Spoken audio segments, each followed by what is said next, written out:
آپ کے سامنے قراءات پیش کرنے کے لیے میں دعوت دیتا ہوں محترم جناب عبید الرحمن یزدانی صاحب کو، وہ آئیں اور قراءات پیش کریں۔ محترم جناب عبید الرحمن یزدانی صاحب آف حویلی بہادر شاہ۔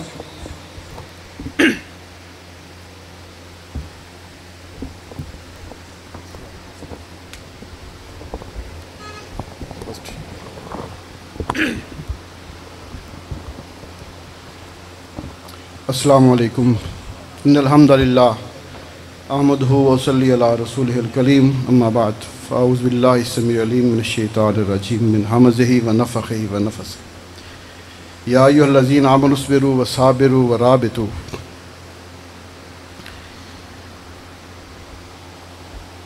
ضلع جھنگ کے شہروں میں حویلی بہادر شاہ کا نام بہت زیادہ معروف ہے۔ اس کی وجہ یہ ہے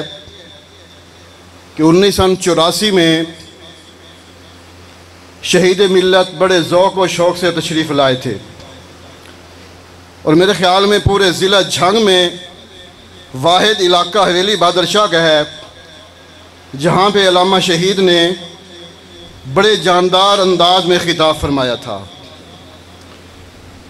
ان کے بعد کئی دفعہ علامہ ابتسام الہی زئی صاحب بھی تشریف لاتے رہے، حتیٰ کہ ایک دفعہ میرے ڈیرے پر وہ تشریف لائے اور جلسہ عام سے خطاب کیا تھا۔ آج ہم علامہ شہید کے خاندان کے پھولوں کے سامنے موجود ہیں، تو ہمیں یہ کوشش کرنا ہے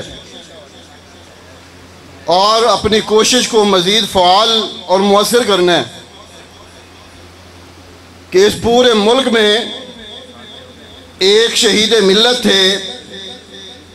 جن کی آواز میں گنگناہٹ تھی، ہر آواز کے ساتھ وہ اس کو امتزاجی حیثیت دیا کرتے اور کہا کرتے تھے ہمارا جینا اور مرنا قرآن و سنت کے لیے ہے، قرآن کے علاوہ اور صاحب قرآن کے علاوہ کسی اور بات کو شریعت کا درجہ نہیں دیا جا سکتا ہے۔ اور آج ہم ایک ایسے موڑ پہ جا پہنچے ہیں کہ پورے ملک پاکستان میں ایک واحد علامہ شہید کا خانوادہ ہے جنہوں نے اپنی پہچان، اپنا ٹائٹل، اپنا عنوان وفاقی طور پہ قرآن و سنت کے نام سے مرکب کیا ہے۔ اس کی وجہ یہ ہے کہ بہت سارے خاندان بک بھی گئے، اور بکنا تو دور کی بات ہے، آج تک علامہ شہید کی سوچ کو بھی نہیں خریدا جا سکا ہے۔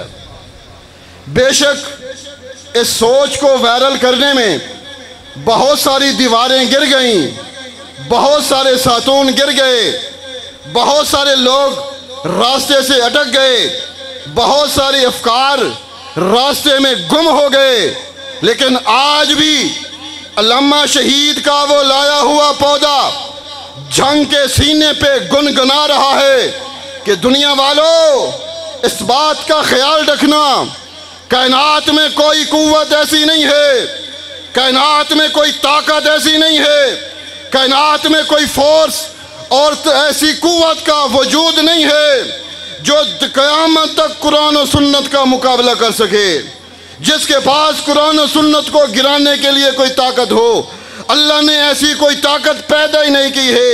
اور ہم اپنی توانائی کی بنیاد پہ، علامہ کی یادداشت کی بنیاد پہ،